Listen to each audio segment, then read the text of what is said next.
राजा भैया के गढ़ में सेंध लगाने की तैयारी में बीजेपी, इस बयान के बाद उठने लगे सवाल। उत्तर प्रदेश में लोकसभा चुनाव के लिए मिशन 80 की तैयारी में जुटी भारतीय जनता पार्टी अब प्रतापगढ़ में रघुराज प्रताप सिंह और राजा भैया के गढ़ में सेंध लगाने में जुट गई है। बीजेपी नेता और गृह मंत्री अमित शाह खुद इसकी रणनीति बना रहे हैं। इस संबंध में एक तस्वीर भी सामने आई है।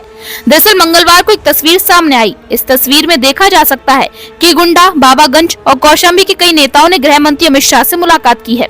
लोकसभा चुनाव के संदर्भ में यूपी में बीजेपी उन सीटों पर खास रणनीति बना रही है जहां वे बीते चुनाव में हार गई थी या कम अंतर से जीत पाई थी। बीजेपी उन सीटों पर भी मंथन कर रही है जहां भविष्य में उसे चुनौती मिल सकती है। माना जा रहा है कि जिस सीट को लेकर मीटिंग हुई वह कौशाम्बी है। कौशाम्बी सीट पर फिलहाल भारतीय जनता पार्टी से विनोद सोनकर सांसद हैं। हालांकि साल 2022 के विधानसभा चुनाव में बीजेपी कौशाम्बी जिले की सभी सीटें हार गई थी। जिले में 3 सीटें क्रमशः सिराथू, माझनपुर और चायल हैं। सिराथू से पल्लवी पटेल, चायल से पूजा पाल और माझनपुर से इंद्रजीत सरोज ने जीत दर्ज की थी। वहीं प्रतापगढ़ जिले की 2 विधानसभा सीटें जिसको लेकर बीजेपी परेशान है। एक सीट है कुंडा, जहां साल 1993 से लेकर साल 2022 तक के चुनाव में राजा भैया खुद जीते हैं। वहीं बाबागंज सीट साल 2017 में पहली बार अस्तित्व में आई। तब से वहां 2 बार चुनाव हुए और दोनों बार विनोद कुमार सरोज ने जीत हासिल की।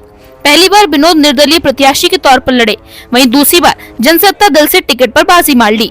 जो तस्वीर सामने आई है उसमें प्रतापगढ़ और कौशाम्बी जिले के नेता शामिल हैं। गृह मंत्री से मिलने वालों में विनोद कुमार सोनकर, रत्ना सिंह शामिल हैं। इस मीटिंग में वह नेता भी शामिल हैं जो राजा भैया के धुर विरोधी माने जाते हैं। इन नेताओं का यह भी मानना है कि राजा भैया बीजेपी के साथ नहीं आएंगे। हालांकि बीजेपी इस बात को लेकर भी सतर्क है कि कहीं राजा भैया और सपा के बीच मौखिक तौर पर कोई समझौता न हो जाए।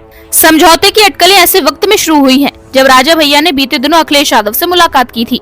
माना जाता है कि कौशाम्बी लोकसभा सीट पर सपा विधायक पल्लवी पटेल और इंद्रजीत सरोज का असर है।